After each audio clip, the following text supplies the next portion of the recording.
أعوذ بالله من الشيطان الرجيم بسم الله الرحمن الرحيم বিতাড়িত মরদুদ শয়তানের ওয়াসওয়াসা থেকে পানাহ চাই পরম করুণাময় আল্লাহ রাব্বুল আলামিনের নামে শুরু করছি।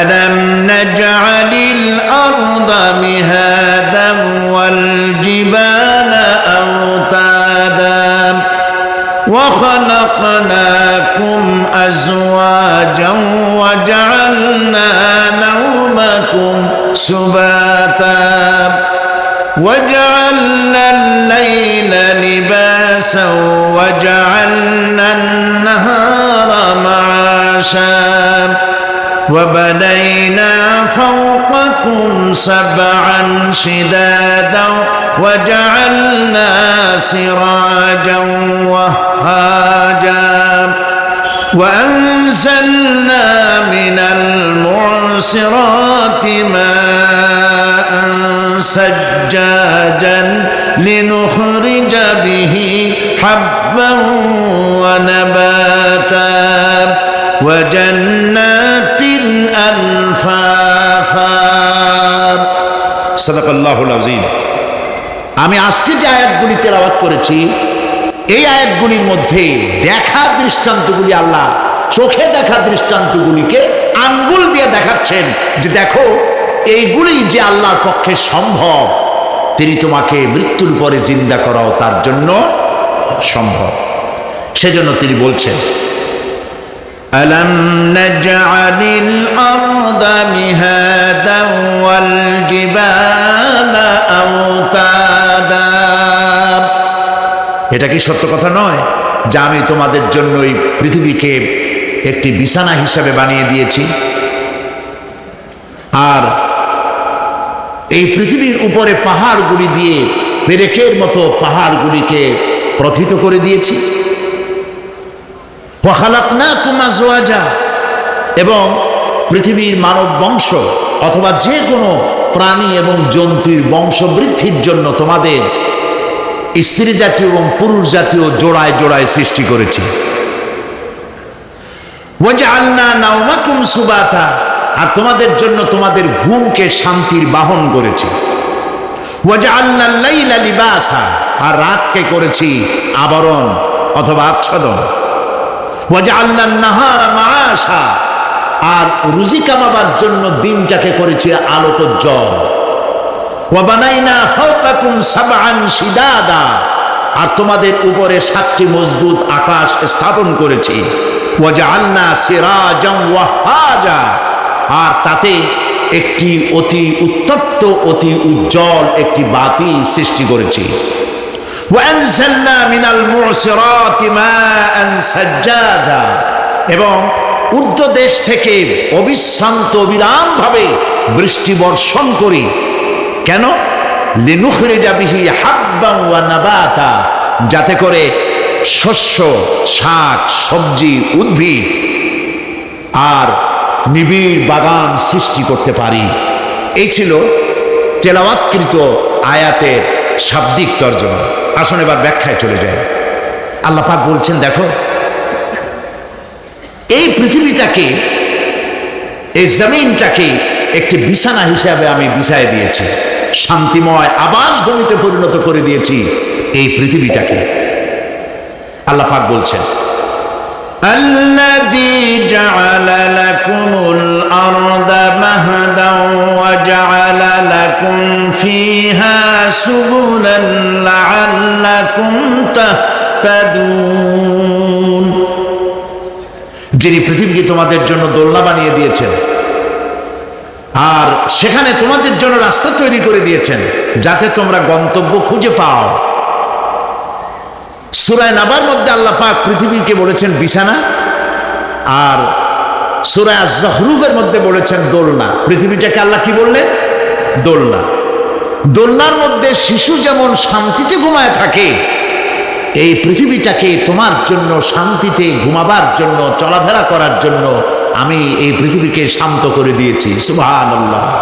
এবং গন্তব্যের জন্য, যাতায়াতের জন্য আমি রাস্তা বানিয়েছি। আপনি বলবেন রাস্তাগুলি তো আমরা বানাইছি গম দিয়ে, ইট দিয়ে, পাথর দিয়ে। হ্যাঁ, আপনি বানাতে পারেন, রাস্তা আপনি বানাতে পারেন, কিন্তু যখন আপনারা কেউ বানান নাই তখন এই পথগুলি আল্লাহরই বানানো ছিল। বিশেষ করে পাহাড়িয়া এলাকায়, পাহাড়িয়া এলাকায় কোন গভর্নমেন্ট গিরিপথ তৈরি করেছে বলেন তো দেখি? কে বানিয়েছে? আল্লাহ পাক তৈরি করেছেন। এই পথ তৈরি করেছে যাতে তোমরা তোমাদের গন্তব্যে পৌঁছতে পারো। মহা শূন্যে ভাসমান এই পৃথিবী, এই পৃথিবীটাকে আল্লাহ পাক আরামের জায়গা বানিয়েছেন। অথচ এই পৃথিবীর মধ্যে আছে কি তা কি আমরা জানি? এই পৃথিবী নামক গ্রহটি, এটি প্রতি ঘন্টায় 66,600 মাইল বেগে পৃথিবীটা ছুটে চলছে, বন্দুকের গুলির মতো। প্রতি ঘন্টায় 66,600 মাইল গতিবেগে পৃথিবী ছুটছে। এর অভ্যন্তরে আছে আগুন, এর মধ্যে আছে পাথর। এই এমন মারাত্মক আগুন এই পৃথিবীর পেটের মধ্যে রয়েছে যে আগুন পাথরগুলো পুড়িয়ে লাভায় পরিণত করে দেয় এবং তা উদ্গীরণ করে আগ্নেয় আকারে, আগ্নেয়গিরির আকারে উপচে পড়ে। এই পৃথিবীর মধ্যে এরকম আগুন আছে। এই পৃথিবীতে সর্বপ্রথম বিজ্ঞানীদের এই কনসেপশন আল্লাহ রাব্বুল আলামিন কোরআনের মাধ্যমে দুনিয়াবাসীকে দিয়েছেন। জগৎ একটা বা দুইটা নয়, বহুমাত্রিক জগতের কনসেপশন আল্লাহ পাক দিয়েছেন, অসংখ্য জগৎ। এই পৃথিবীর উপরিভাগে এক জগৎ, এর আভ্যন্তরীণ রয়েছে আর এক জগৎ। সাগরের ভেতরে রয়েছে এক জগৎ, সাগরের তলায় অন্য জগৎ। পৃথিবীর মহাশূন্যে, গ্যালাক্সি, ইউনিভার্সাল মহাশূন্যের ভিতরে যা কিছু রয়েছে তার মধ্যে রয়েছে অসংখ্য জগৎ। জগৎ একটি নয়, অসংখ্য জগৎ রয়েছে। পৃথিবীর মাটির তলায় কত আগুন, সেই দৃশ্য আমি চোখে দেখেছি যখন আমি ভেসুভিয়াস পাহাড় দেখেছি, পৃথিবীর বড় আগ্নেয়গিরি। আল্লাহ পাক জাহান্নামের আগুনের ইন্ধন করবেন মানুষ আর পাথর। ওয়াকুদুহান নাস ওয়াল হিজারা, পাথর আর মানুষ হবে জাহান্নামের আগুনের ইন্ধন। পৃথিবীর মাটি থেকে 3 মাইল উঁচা ভেসুভিয়াসের পাহাড়ের উপরে। ভেসুভিয়াস পাহাড় কথা বলতে পারেন? ইটালিতে সেই জায়গায় যখন আমি উঠেছি, পাথর যে জাহান্নামের আগুনে পুড়বে এর বাস্তবতা নিজের চোখে দেখেছি। পাথরগুলি আগুনে পুড়ে লাভার মতো হয়ে পাহাড়ের উপর থেকে আলকাতরার মতো গলে গলে পাহাড়ের চতুর্দিকে 12 কিলোমিটার এলাকার জনপদকে ধ্বংস করে দিয়েছে। ইটালিতে আরো একটি জায়গা আছে যেটার নাম সিসিলি। সেখানেও একটি জীবন্ত আগ্নেয়গিরি আছে, যেটা আগুন এখনো জ্বলতেছে, যে কোনো মুহূর্তে এ আগুন ছড়িয়ে পড়তে পারে। কাজেই পৃথিবীর মধ্যে একদিকে রয়েছে, এর মধ্যে রয়েছে আগুন, রয়েছে পাথর গলায়া লাভা বানাবার মতো বিরাট শক্তি। সেই পৃথিবীটাকে আল্লাহ পাক এতটা শান্ত করে রেখেছেন, তোমরা যেন নিশ্চিন্তে এর কোলে দোলনার ভিতরে শিশু যেমন ঘুমায়, এই পৃথিবীটাকে তোমার জন্য দোলনা বানাই দিয়েছি। তাও আমরা সুবহানাল্লাহ বলবো না? সুবহানাল্লাহ। বন্দুকের গুলির চাইতেও দ্রুতগামী এই পৃথিবী ছুটছে। সেই পৃথিবীকে বিনা দ্বিধায় আমরা খুঁজছি, সেটাকে চিরে ফেলছি এবং তার পেট থেকে রিজিক হাসিল করছি। ঠিক কিনা বল? আল্লাহ রাব্বুল আলামিন সূরা আন-নামলের মধ্যে বলছেন, আম্মান জাআলাল আরদা ক্বারারান ওয়া জাআলা খিলালাহা আনহারান ওয়া জাআলা লাহা রাওয়াসিয়া ওয়া জাআলা বাইনাল বাহরাইনি হাজিজা। আর তিনি এই পৃথিবীর অবস্থান লাভের উপযোগী করে আল্লাহ পাক তোমার জন্য তৈরি করে দিয়েছেন। এবং এর মধ্যে নদ নদী আল্লাহ পাক সৃষ্টি করে দিয়েছেন, পাহাড়গুলিকে গেড়ে দিয়েছেন, আর পানির মধ্যে দুটি ধারা আল্লাহ সৃষ্টি করেছেন। পানির মাঝখানে একটা অন্তরাল সৃষ্টি করেছেন। এটি একটা তো আবিষ্কার হয়েই গেছে, সেটি হলো প্রশান্ত মহাসাগরের ভেতরে 4000 কিলোমিটার লম্বা, 2500 কিলোমিটার চওড়া প্রশান্ত মহাসাগরের ভিতরে একটি বিশাল এলাকা পাওয়া গেছে, যেটার পানি অত্যন্ত সুমিষ্ট সুমধুর, আর এর বাইরের পানিগুলি অত্যন্ত লবণাক্ত। সূরা আর রহমানের মধ্যে আল্লাহ পাক বলেছেন, মারাজাল বাহরাইনি ইয়ালতাকিয়ান বাইনাহুমা বারযাখুন লা ইয়াবগিয়ান ফাবিআইয়ি আলাই রাব্বিকুমা তুকাযযিবান। দুটি সমান্তরালে পানি প্রবাহিত হয়ে যাচ্ছে, দুটি ধারা। লোনা পানি মিষ্টি পানিকে লোনা বানাতে পারে না, মিষ্টি পানি লোনা পানিকে মিষ্টি বানাইতে পারে না, মাঝখানে কোনো পার্টিশন নাই। সুবহানাল্লাহ। আমার দেশের পদ্মা, গঙ্গা, যমুনা, মেঘনা এর মিষ্টি পানিগুলি ভাটি এলাকারে বঙ্গোপসাগরের নোনা পানির মধ্যে ছুটে যায়, আবার জোয়ারের টানে বঙ্গোপসাগরের মুখ তিতা হয়ে যায়, এমন নোনা পানি মিষ্টি দরিয়ার মধ্যে এসে ঢুকে যায়। কিন্তু বঙ্গোপসাগরের নোনা পানি মিষ্টি পানিকে নোনা বানাতে পারে না, আবার নোনা পানিগুলি মিষ্টি এলাকায় গিয়ে মিষ্টিরেও খারাপ বানাইতে পারে না। আল্লাহ রাব্বুল আলামিন বলেন, এগুলি আমার আইন, মানে কার আইন? আফাগায়রা দীনিল্লাহি ইয়াবগুন ওয়ালাহু আসলামা মান ফিস সামাওয়াতি ওয়াল আরদি তাওআন ওয়া কারহা। আকাশে আর জমিনে যা কিছু আছে সব আনুগত্যের মস্তককে আমার সামনে অবনতি করে দিয়েছে। সুতরাং এর আমার আইন মানে, চাঁদ সূর্য গ্রহ নক্ষত্র আইন মানে কার? চিল্লায় বলুন। আল্লাহ পাক এই পৃথিবীকে সুন্দর করে সাজিয়ে দিয়েছেন,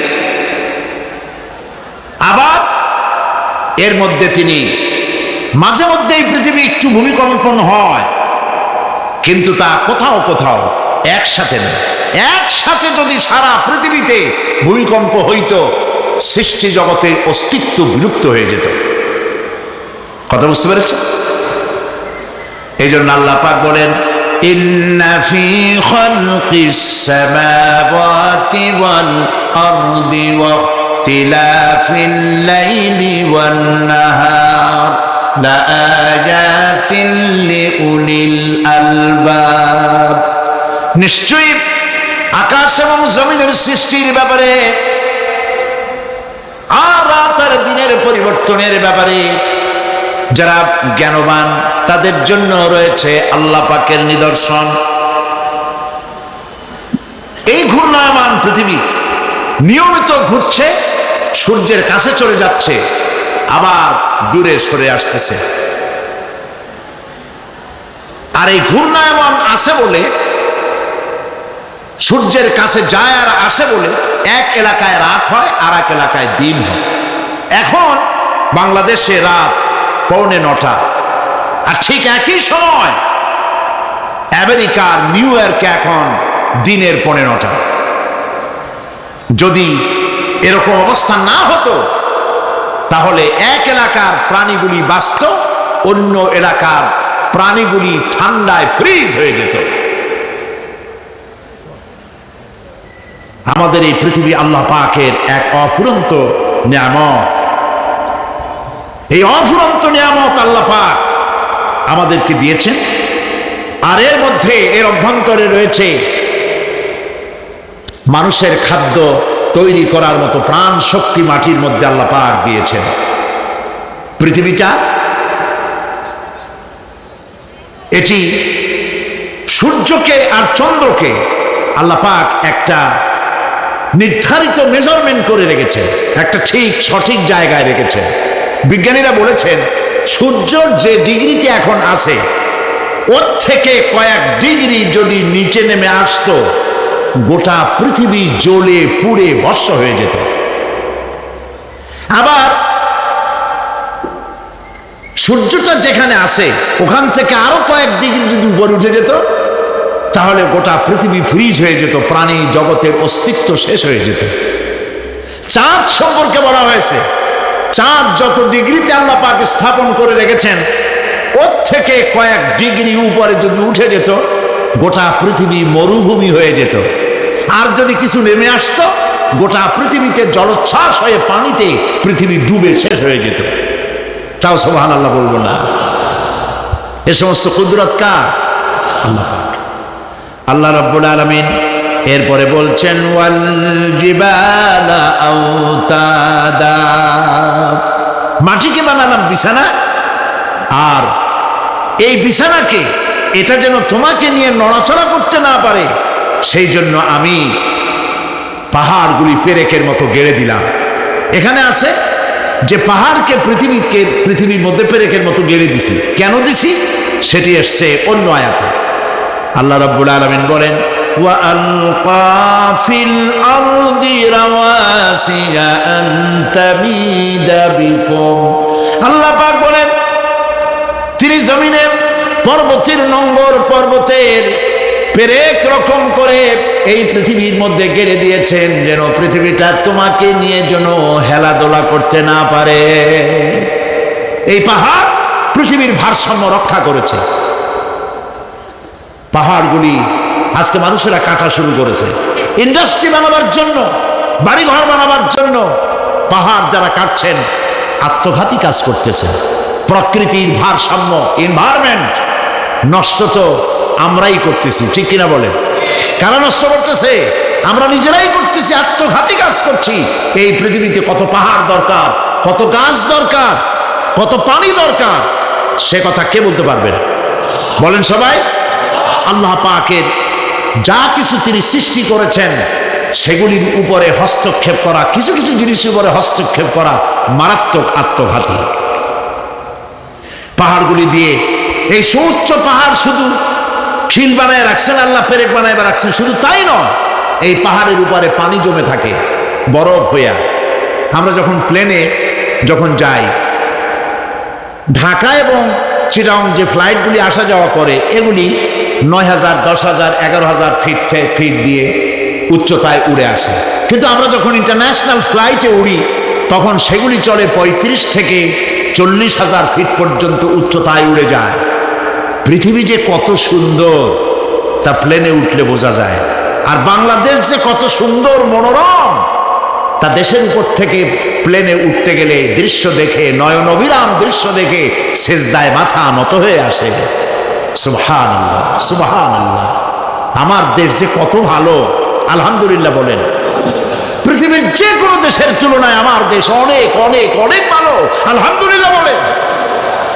এর গাছে হাত দিলে খাবার পাওয়া যায়, পানিতে হাত দিলে খাবার পাওয়া যায়, জমিনে হাত দিলে খাবার পাওয়া যায়, যেখানে হাত দেবেন সেখানে খাবার। আমাদের তো আসলে খাদ্যের অভাব না। আমাদের কি খাদ্যের অভাব আসলে? না, আসলে খাদ্যের অভাব না। আমাদের সব আছে, বিশাল বনজ সম্পদ আছে। কাপ্তাই, রাঙ্গামাটি, বান্দরবন যে দেখেন বনজ সম্পদ কাহাকে বলে। খুলনার ফরেস্ট এরিয়া যে দেখেন বনজ সম্পদ কারে বলে। রয়েছে বনজ সম্পদ, রয়েছে খনিজ সম্পদ, রয়েছে পশু সম্পদ, রয়েছে মৎস্য সম্পদ, রয়েছে পানি সম্পদ, সর্বোপরি রয়েছে মানব সম্পদ। সব আছে। তাহলে মরি কেন? মরি সৎ লোকের অভাবে। আল্লাহ রাব্বুল আলামিন এই পৃথিবীতে মানুষগুলিকে সুন্দর করে সৃষ্টি করে তার খাওয়া, চলা ফেরা, ওঠা বসা সব কিছুকে একটি নিয়মতান্ত্রিক পদ্ধতিতে পরিচালিত করেছেন। এটা বুঝলে পরে কল্যাণ, না বুঝলে অকল্যাণ।